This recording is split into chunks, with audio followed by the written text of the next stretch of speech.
What is this place? There are several people in the room chatting amenably with each other.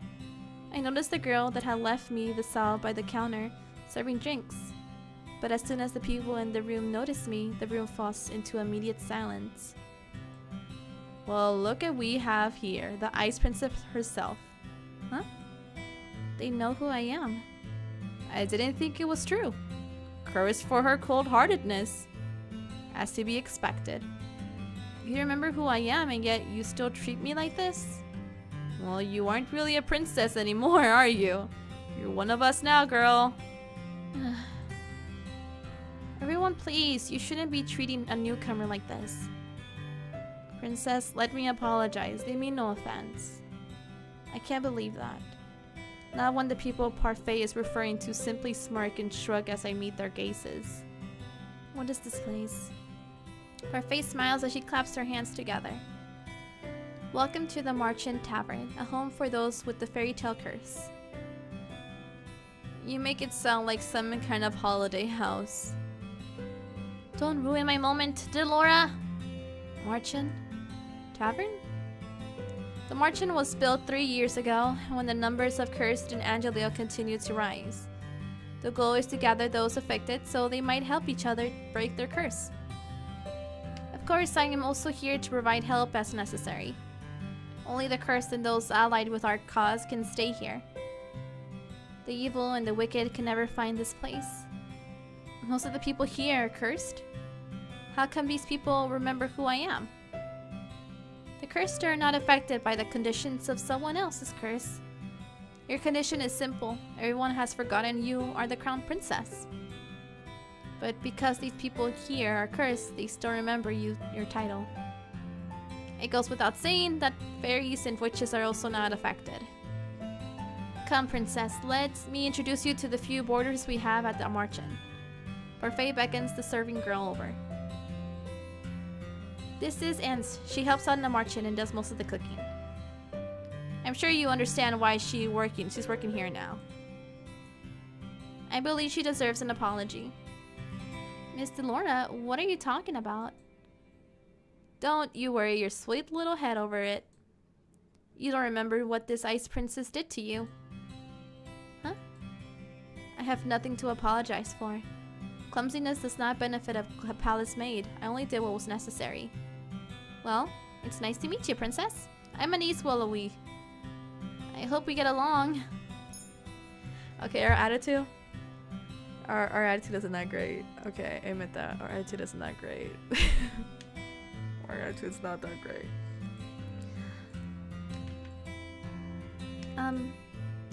Really? This is how you're going to start doing good? I don't believe I asked for your opinion. Please, you two, no fighting! I hold my tongue as Parfait leads me to two people whose faces are incredibly familiar. They're the faces I've seen in the palace before. What the fuck are these people? This is Jirian Valiant and Garland Berlot. How did you know? Both of you were in the Order of Caldria. That's right. They were two of the Sir Alaker's best knights. It was a big surprise when they both left a year ago. I only found out recently, because they acted against Sir Alaker's orders. They were stripped of their titles and dishonorably discharged from service. What are you two doing here? We help the fairies. The enemies are expectations and are allowed to in this tavern without the curse. Jurian and Garland lend us their strength to help protect the Marchand. Protect? From the witches, they do anything to make sure their curses remain unbroken. And what about you? I am an exception! Can't read. Oh, so I'm good. You keep forgetting the good part. Remember, not all witches are evil. Your curse is a test. A test? Originally, the wicked were cursed so that they could learn to change. Their curses were meant to teach them a lesson. I'm hoping your curse will teach you a lesson too, Ice Princess. I really am only trying to help you. I don't need you to show me how to change. I just want my life back. Well, to do that, you'll have to break your curse. Try and make some friends. Princess, they might be able to help you break your curse. Oh, I'd love to hang around and watch the princess try to be friendly. We have work to do, Delora. Fine. Try not to make any more enemies, princess. That's gonna be hard. Fuck. The instant Parfait and Delora leave the room, the temperature drops several degrees. Now that I am alone, I feel the cold stares return. Disgust. Contempt. As if I'm the reason they are cursed and have to take refuge in the Marchen in the first place. Make friends. All I ever had are my dolls. I've never needed friends. I'll break this curse on my own. I was told it was rude to stare. One man suddenly stands up, the anger apparent on his face. His hands clench and unclench into fists as he glares at me pointedly. Jurian and Garland place themselves in front of me, shielding me from the man. You know the rules. What happens in the past stays in the past. And no one is allowed to harm anyone else in the Marchen. If you cannot comply, you are no longer welcome here. No matter, the Ice Princess will get what's coming to her. He throws one last glare my way before sitting down again. Break the rules and you'll get what's coming to you. That goes for everyone here. Jurian's tone is cold and firm. There's no doubt that she means what she says. So these are the great knights of the Order of the Caldria. The Marchen begins to settle down and everyone eventually goes back to their conversations and meals. I walk towards an empty table and realizing that I am being deliberately ignored. I become immersed in my thoughts as I sit down. One thought, however, comes to me immediately. They hate me. They hate me somehow when I've only ever left the palace twice in my life. How did this happen? The only people who treated me with any respect were Anise, Jurian, and Garland. Is it because they can't remember who I am? Maybe being in the Marchen is not such a...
Yeah, I see you guys. I saw it! It fell! I know! I see you! It fell. I'm sorry. You're gonna get some no Valium. Oh, shit. We talk about feeling in the Marchen. The whole point is helping each other break our curses after all. Hard to do that if we keep our fairy tales quiet. He pauses and narrows his eyes slightly. Well, some people keep their fairy tales a secret. He says Karma, briefly cocking an eyebrow. The smile never leaves Karma. Oh, so he has the never-ending curse. Okay, so he has the always stay a boy. He's a guy. Okay, he's a guy. The guy on the right, he's actually a man, but because he has the Neverland curse, he's a boy. Oh, that sucks. Has anyone managed to break their curse? I've been told that a few have. few. That's not very reassuring. Well, at least the curse can be broken. I cannot particularly say that reassures me either. What ails you, darling? Is it your curse? You can talk to us about it. Tell us what it is. Cinderella. Oh goodness, Cinderella. That explains the nature of your curse. Only it's been reversed, hasn't it? Riches to rags. That's one way of putting it. Karma, you're not helping. You really are better off ignoring him, princess. He mostly speaks nonsense. He? Princess? Parfait's voice takes me by surprise. I haven't even noticed her entering the room again. May I speak with you? I'd like you to meet someone, though I'm sure you already know him quite well. Everyone freaking knows me!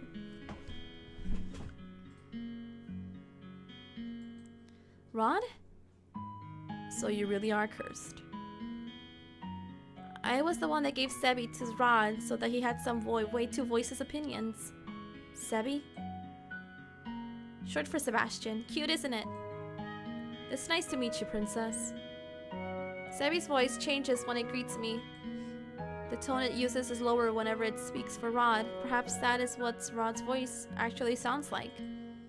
Wait, if he remembers me, does that mean the mermaid's curse? What? That is my curse. Rod has been mute all this time because he is cursed. Does everyone else know? Obviously, they are my family. Even the king? He knows as well. So am I the only one who never told? I didn't think you'd particularly care either way. That was weird voicing. He's not wrong. Yet I cannot believe I did not know. I was left out once again. What are you doing here? Rod's been coming to the marchand even before he was the prince for precisely the same reasons as everyone else. To get more information on breaking his curse. I only came here today to confirm that you were truly cursed. I wanted to see it with my own eyes. It was a big surprise when I woke up one day and you weren't in the palace. An even bigger surprise when I found out no one remembered you. The palace? It's been days since I was cursed. I wonder. How are things in the palace? Lively there. Happier. Happier? I've never seen my family happier than they are now. I'd say it's a good thing you aren't a princess anymore. Oh, that's messed up. I always thought Rod didn't really care about me regardless, but this is the truth. So this is how you truly feel? So I have to be cursed for you to open up how you truly feel? The only reasons I didn't say anything earlier was because Imagineering didn't want me to. I'm happier too now that you're gone. I don't have to pretend to like you anymore. I'm going to return to the palace now. I'm gone and they're all happier. This makes me feel like I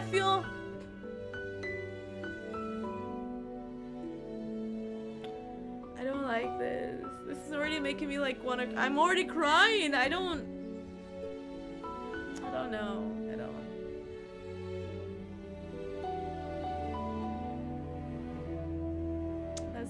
That's really messed up. I don't like it. I really don't.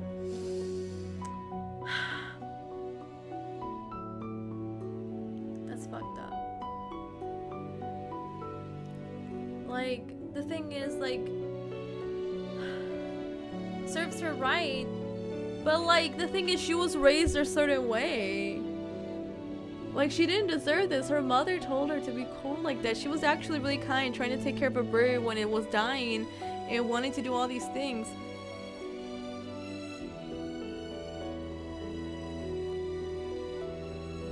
Let's be real, she was pretty cruel to others under the idea that it was because they are poor and similar things. Is that I think her ideals was like they're only being nice to her because they want something from her, but that's because what her mother had taught her. Like, that's how I take it. a lot of these lessons that she's facing right now is because what her mom had taught her. So I think one of her things that she has to do is let go of what her mother taught her.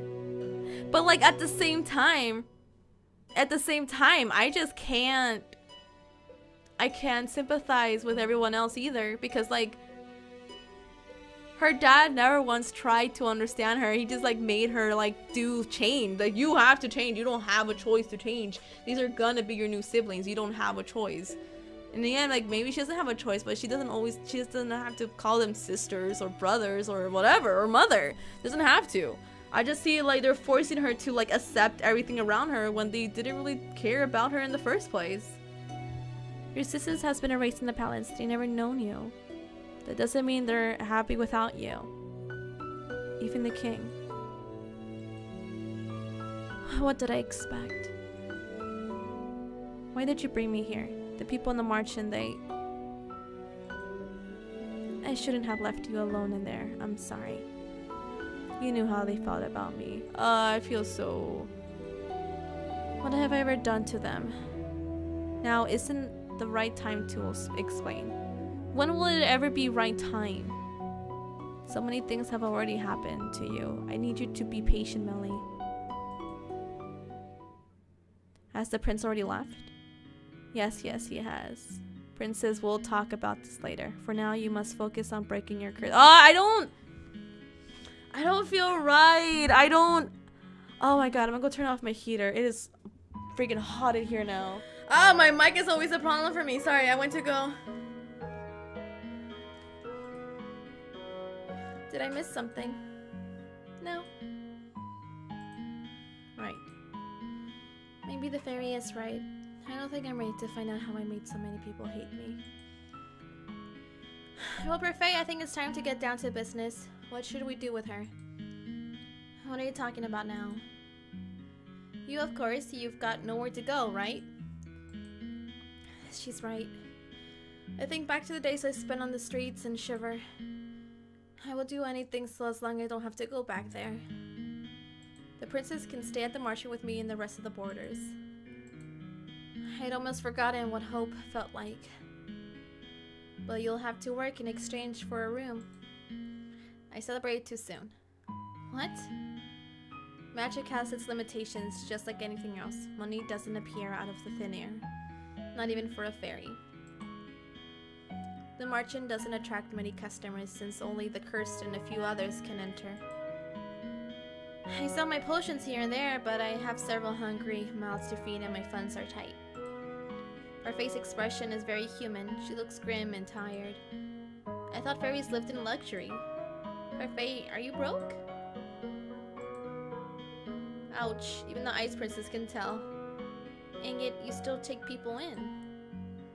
That's always been how Parfait operates. She's a good nature to a fault. I'm told suffocating beneath my dead will be what kills me. Why don't you just leave? I assume you make enough to take care of yourself. Oh my god. Leave someone who is in need of help. I could never. And that, princess, is how goodness works. How goodness works? It's not as if I accepted freeloaders. My boarders help me run the Marchen and do errands. The princess has never worked a day in her life. I doubt she'll be useful.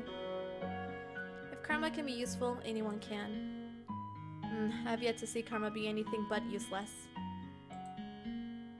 Princess, you're more than welcome to stay if you're willing to help out. That's the least you can do in exchange for a roof over your head and 3 meals a day. Oh, and shoes. Do I even have a choice? I mean, they could make it a choice.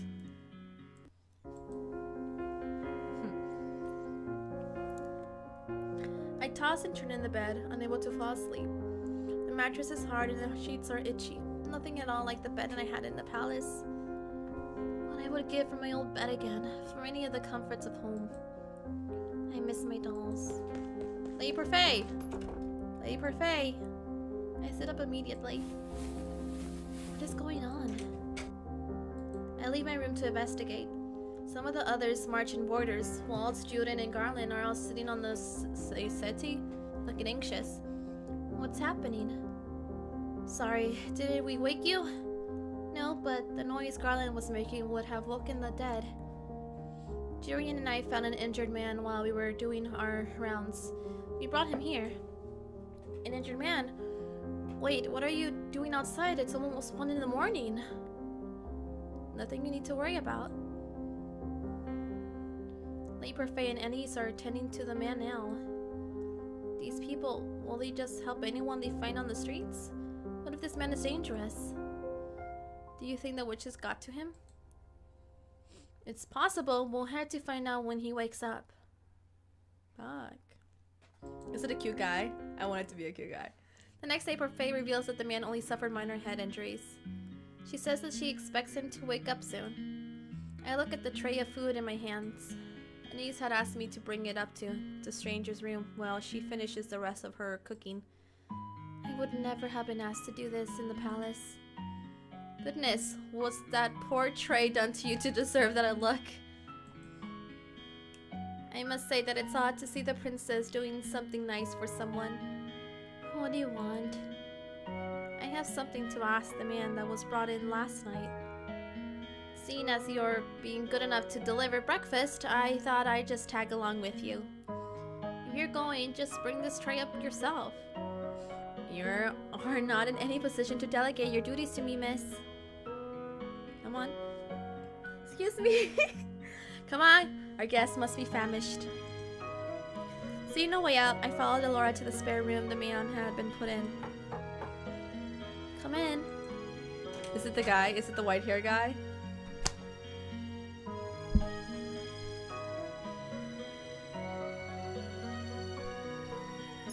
Mama Tay! Oh my god, it's Mama Tay. It's fucking Mama Tay. Mama Tay, what are you doing in my game, Mama Tay? Oh my god. Mama Tay. Mama Tay, what are you doing? I love this. I love this way too much than I should. Oh god.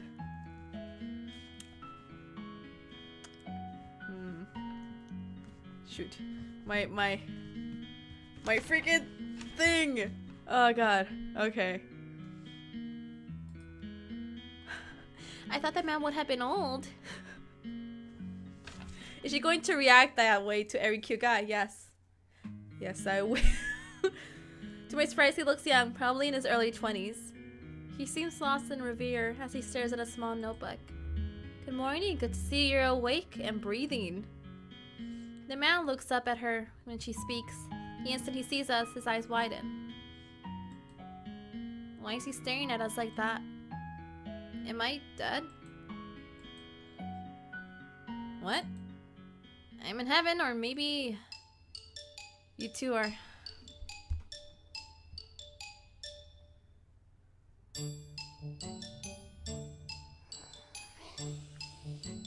I spoke too fucking soon. I spoke way too fucking soon.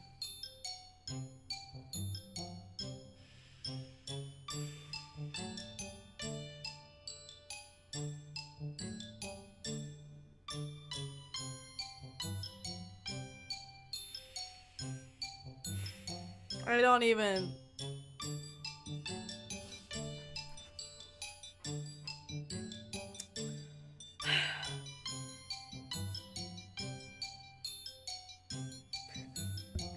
Oh, you two are angels that have fallen out of it. I see. What can a humble gentleman like myself do for you lovely ladies? Ah, you could join me on this bed. It's very comfortable and there's plenty of room for the both of you. I'll follow your lead on this one, princess. Princess? Of course, such a beautiful lady could only be a princess. Look at the noble way you hold up to the tray. Can we throw it at him? Ugh.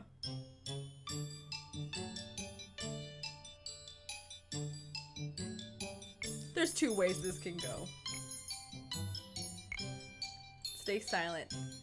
Your wish is my command and my fate, my sweet princess. If you want, you can have him. I'll pass, thanks. Oh, he's awake. Another lovely lady has entered my chambers. I don't think my heart can handle the perfection of 3 of you at once. I think I know how Casanova here got those head injuries. Some lady decided she had enough of his rubbish and wanted to punish him. Delora, patience. He may not even be in the right state of mind right now. He did take injuries to the head, after all. The man finally stops to look just at me. He narrows his eyes and stares so hard I almost want to slap him. What? You're familiar. But no, it's impossible. Aren't you the crown princess? What are you doing here?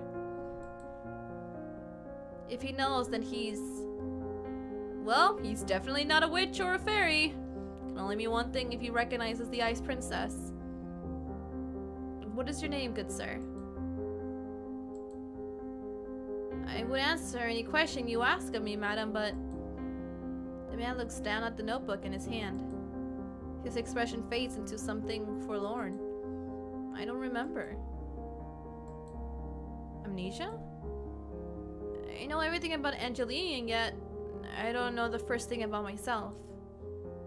Except that I have the Rumpelstiltskin. Oh! We're gonna romance him!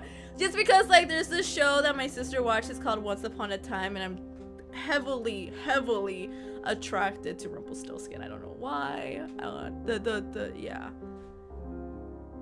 He has the Rumpelstiltskin skirts. He has to remember his name.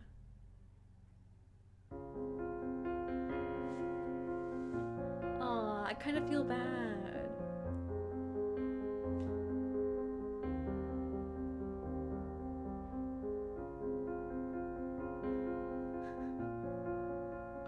Oh my god.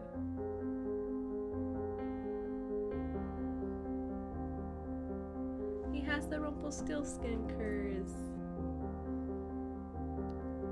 I kind of feel bad.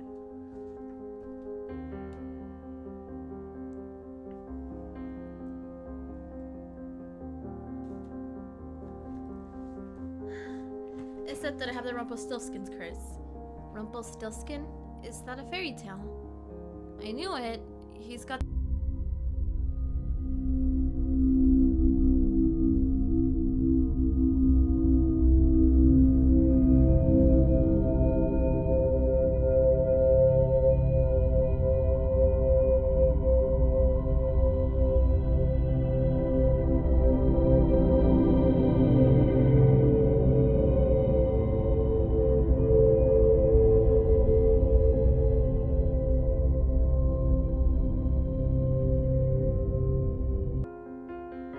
victim of the curse. You must be tired. MeliZ will leave your breakfast here, and we'll give you some time to yourself. We'll be outside if you need anything else. Rumpelstiltskin? What is that fairy tale about? Delora does not do a good job of hiding her laughter. She snorts and I cross my arms. Oh, phone call. She snorts and crosses my arms, embarrassed. Mother, burned the fairy tales in the palace before I got the chance to read all of them. Fine, I'll keep it short. Once upon a time, there was a girl that was said to be able to spin straw into gold. The king found her and locked her in a tower. He said he wouldn't let her out until she turned all of the straw in the room into gold. But the girl was just a regular human girl. She knew she would never be able to turn the straw into gold, and feared that she would be locked up forever. That was when an odd little man appeared before her and offered to do the job for her if she gave him something more in return. The girl gave him her necklace, and the man spent the rest of the night spinning the straw into gold. However, the girl wasn't released. The second night, she was given more straw to spin, and the little man appeared once more. This time, she gave him her ring. On the third night, the king ordered her to spin the straw one last time, and if she did, she would be released and made his queen. However, that night, the girl had nothing left to give the little man, so they made an agreement. He would spin the straw into gold for her so long as she gave him her first child. I personally never understood why the girl would want to marry the king in the first place. Hush, I'm trying to tell a story here. Years passed and the queen finally gave birth to her first child. That night, the odd little man returned and demanded his due, but the queen didn't want to give up her child.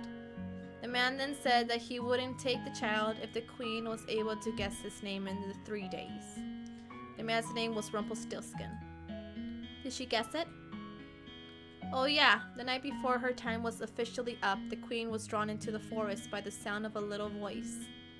She saw the little man celebrating his upcoming victory, singing about how nobody had or ever would guess his real name, which was Rumpelstiltskin.